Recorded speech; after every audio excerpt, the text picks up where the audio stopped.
Bonjour à tous, j'espère que vous allez bien. Nous allons aujourd'hui voir la concession et la réfutation dans un débat d'idées. Avant de commencer, on va faire un petit rappel et dire ce qu'est un débat d'idées. Le débat d'idées est un texte argumentatif dans lequel l'auteur expose deux thèses qui sont opposées l'une à l'autre. Soit en réfutant la première thèse avec la deuxième thèse, soit en faisant une concession. Mais comment exprimer comment exprimer la réfutation et la concession? On va commencer par la concession. Dans le cas où l'auteur fait une concession, comme on l'a déjà vu, la concession veut dire accepter le point de vue de l'autre, mais sans être d'accord. Donc, pour exprimer la concession, l'auteur va reconnaître en premier lieu la justesse ou la vérité des propos tenus par la première thèse. Ensuite, il s'opposera en donnant ses propres idées. Pour exprimer la concession dans un texte argumentatif, nous allons utiliser des outils qui expriment la reconnaissance au début de la phrase. Ensuite, on mettra les outils qui expriment l'opposition dans la deuxième partie de la phrase, comme dans l'exemple suivant. Certes, l'école est importante pour le développement de l'individu, mais l'école de la vie, l'expérience, c'est aussi primordial et essentiel. Cela veut dire que l'auteur reconnaît, en utilisant certes, il reconnaît que l'école est importante pour le développement de l'individu, mais en contrepartie, il dit que la vie de tous les jours, que les expériences que l'on rencontre dans la vie sont aussi importantes. Voilà dans ce tableau, dans le tableau qui suit, les articulateurs qu'on va utiliser pour exprimer la concession. Dans la première partie du tableau, on retrouve les articulateurs employés pour la reconnaissance des faits. Vous avez il se peut que, il n'est pas du tout impossible que, il est incontestable que, il est vrai que, sans doute, c'est sûr, certes, assurément, je concède, et plein d'autres, avec lesquels on va commencer notre transition de la thèse à l'antithèse, notre phrase, avec lesquels on va commencer notre phrase.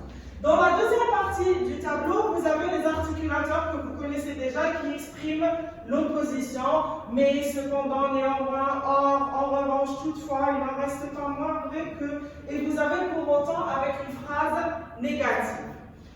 Comme deuxième stratégie argumentative, nous avons la réfutation. Dans la réfutation, il faut savoir que l'auteur refuse catégoriquement les propos tenus auparavant. C'est-à-dire que si vous avez une thèse, la première thèse et ses arguments, ensuite l'auteur va refuser catégoriquement ses propos et passer à une autre thèse opposée. Dans ce cas, on emploie les articulateurs d'opposition qui sont dans cette partie du tableau.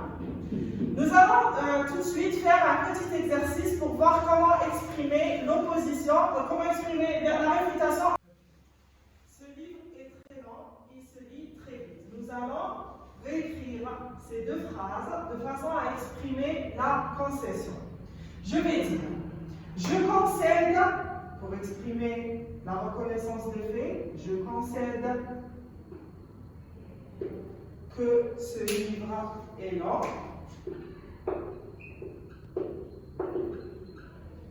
Et très lent. Mais pour exprimer l'opposition, mais il se lit vite.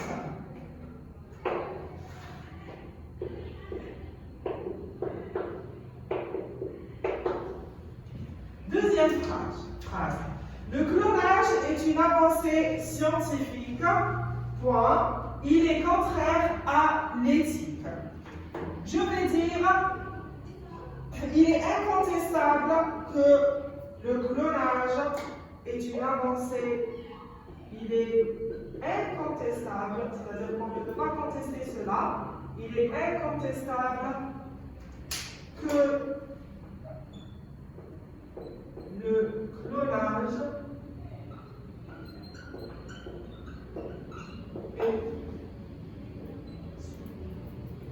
soit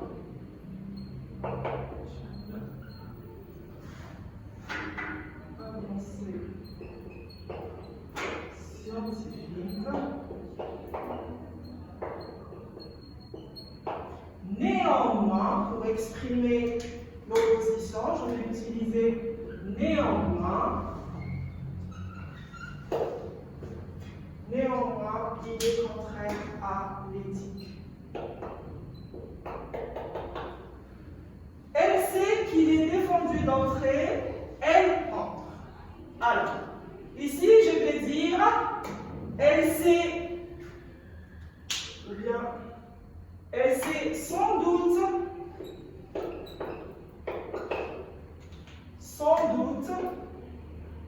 pour exprimer la reconnaissance des faits, elle sait sans doute qu'il est défendu d'entrer, qu'il est interdit d'entrer.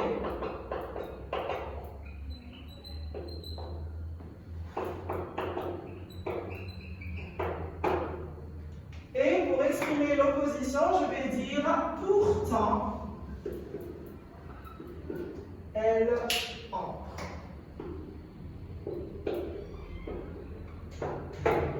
Voilà pour aujourd'hui. J'espère que ça a été clair. Si vous avez des questions, n'hésitez pas à les poser. Merci.